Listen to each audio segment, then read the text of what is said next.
Pull over for inspection. How willing are you to die for your country?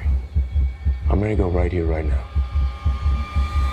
Welcome everybody to another Nerd Thoughts review. This time reviewing 13 Hours. Michael Bay, the Secret Soldiers of Benghazi. 13 Hours takes place in Benghazi, where a group of six, Secret Service, military, bodyguards, if you say, protecting a unknown secret CIA building in Libya, where there is a free state going on between the rebels and the people who live there, and the military and soldier and the terrorists and whatnot.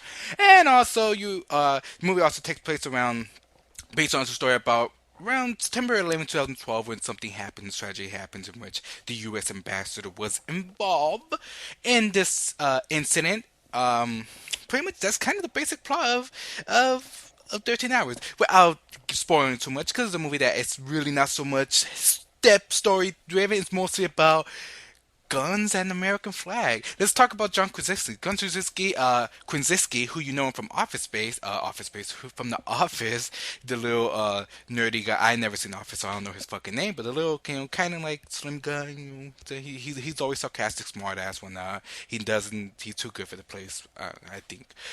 This time it's more physical transformation. This time he has a beard. He's very fit, muscular. He looks like like an action star. You could tell that he really wanted to be Captain America because he really wanted to be Bucky Rogers in the film. When he was running up the film, but John Krasinski plays I forgot their name by now because it's been a while since the movie, but stay with me. Pretty much it's about six military soldiers who are bodyguarding, who are protecting and serving the secret CIA agent that is to serve. Something happens when the rebels are rebelling. They found out the secret location, so they rebel and they just say, let's just kill, to try to get them and kill them. They're in our country, let's fuck them over. And throughout the movie, it's really based, as the title, 13 Hours, which it takes place within 13 hours of their action scene, and it's not 13 hours of action, trust me. Because one thing that's really entertaining about the movie is that Michael Bay transformed himself in a way, seems like Michael Bay is at that time where he's like, I'm gonna tone it down my action, but I'm still gonna have to do all my Michael Bay. For example, if John Krasinski co-star Michael Daly, some shit like that from Iron Man 3, he plays that guy that explodes himself and comes back, that guy. He's played a good character. He's really great in the movie. Another great side character is also the American flag. Yeah, the American flag. Who knew that could be a character?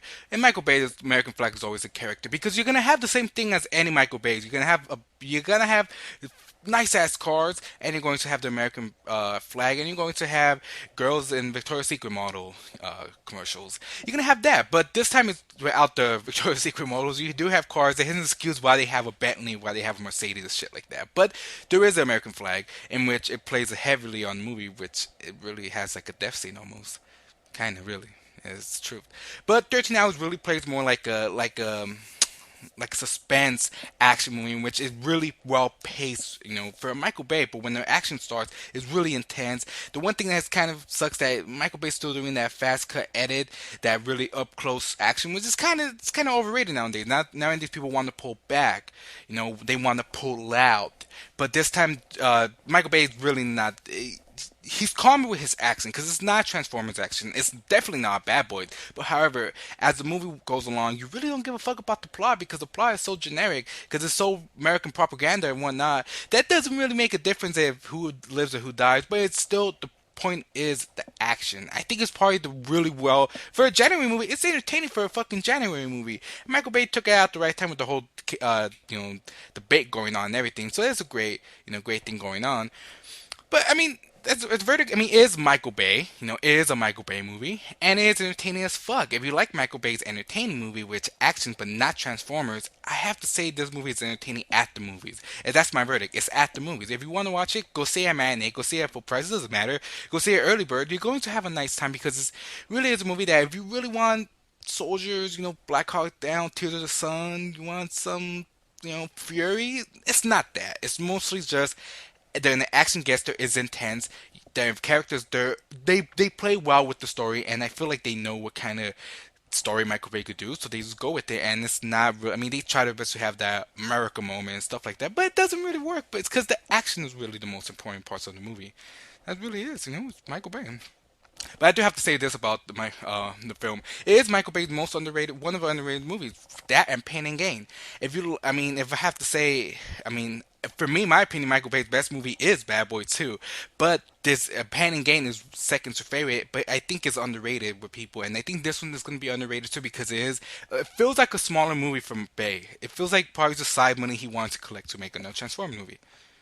I hope not. Okay. And that's all I have to say about 13 Hours of Secret Soldier of Big Galaxy. Hope you guys like my reviews. Subscribe to my channel, Neighbors Thoughts channels. Hope you guys like, subscribe, do all that shit, do multiple things all at once. Hope you guys have a good day. Bye, everybody.